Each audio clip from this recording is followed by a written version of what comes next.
Hold on. All right. So, I'll move this. So, my mom has been trying to get music to play in her car through her phone, and she asked for my help, and I told her just connect it to the Bluetooth. And then she looked at me as if I just made that up. So I was like, you know what, just get an aux cord, you're old, that's easy. And so she gets one, and about 4 hours later she calls me, and she's like, I finally got it to work. And I'm like, that's great. Why did it take you 4 hours? It's an aux cord, just plug it in. And she goes, well, I did everything, but turn the volume up. Okay, so just the most obvious thing. That's fine. I almost don't blame her. She is a woman, after all. No, she's old. It's because she's old. Both my parents are old, you know. It's kind of cool, though, because I never grew up with any grandparents, so they kind of filled both roles. They can open a pickle jar. They don't know what Bluetooth is, so that's cool. I'm the third oldest of four, and I'm the only one not in college. I did technically go, though. I went for half a semester. I failed both classes. And the saddest part was I failed a class called American History. That's it. It was stuff you learned in middle school. You know? They weren't throwing any fastballs at me. They weren't asking me, what's the name of Herbert Hoover's Irish Wolfhound? Patrick. That I remember. But yeah, college was not for me, obviously. And the thing is, if I could have finished it, I would have. It's because I have negative money. So, and the thing is, I would have crushed it. I would have passed every class on a cake stand. I would have just relived Animal House with straight A's. You know, in high school, I played football. Only problem was the coaches thought I was a lot more helpful on the sideline, away from the football. So, every high school has like that one team manager, that one kid with like Down syndrome. He actually saw the field more than I did. Pretty impressive. I was really good at just standing there watching our team lose to a lot of kids that were a lot darker than I was. So, and I was the whitest kid on the field, or on the sideline. I was the whitest kid on the team. And when we played away games, we wore white jerseys. And by the end of the game, I looked like I was in a Tide commercial. I was a glowing loser, you know? Yeah, high school was fun.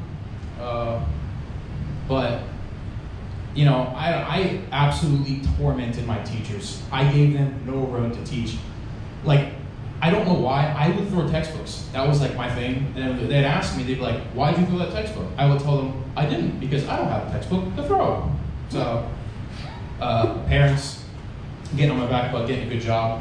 I've been looking, you know, but I have the college, same qualifications as a 3-year-old. I'm qualified to operate a coloring book. So, I've been looking though. I saw one job. You basically had to know how to build a house from scratch. And they're paying like $4 an hour. But yeah, finding jobs is tough. I don't think my parents really have a lot of faith in me to really do much. So I told my dad I wanted to start a business. And he's like, lemonade stand? Not quite. I was in a 7-Eleven recently, and one of the workers was sweeping, and I went to go walk past him, and he sticks his hand out like I'm going through a toll. And he was like, spare change? And I felt my pockets, so I was like, oh, sorry man, only got card on me. All right, everybody does that. It works every time. They're gonna pull out one of those like old chip things. They're not doing that. But I've been in coffee shops where you order on an iPad, and it asks you for a tip at the end. Why? That whole thing happened because of me. I did the entire transaction. Who am I giving a tip to? Me? Could you imagine if every job was like that? Like tip-based? You know, one of your family members just gets laid to rest. You're walking out of the funeral home, someone's holding an iPad, it says $10 up to 50. And take it with you when you go. That's what he would have wanted. I would be working in hospice immediately, right? Jump right in with a flat line, have an iPad, says like $300. Can't take it with you when you go. It's what I would have wanted. So, and I have no problem at all with homeless people asking for change. I just have a problem when they ask me. Really not a big fan of that. A couple years ago, I was coming out of a gas station, and I realized I locked my wallet and my keys in my car, and this homeless guy then comes up to me and says, hey man, can I get a couple bucks? I'm like, hey man, even if I wanted to, I can't. Wallet and key are locked in the car. And so he's like, that's cool, I can wait. Not really what I meant by that.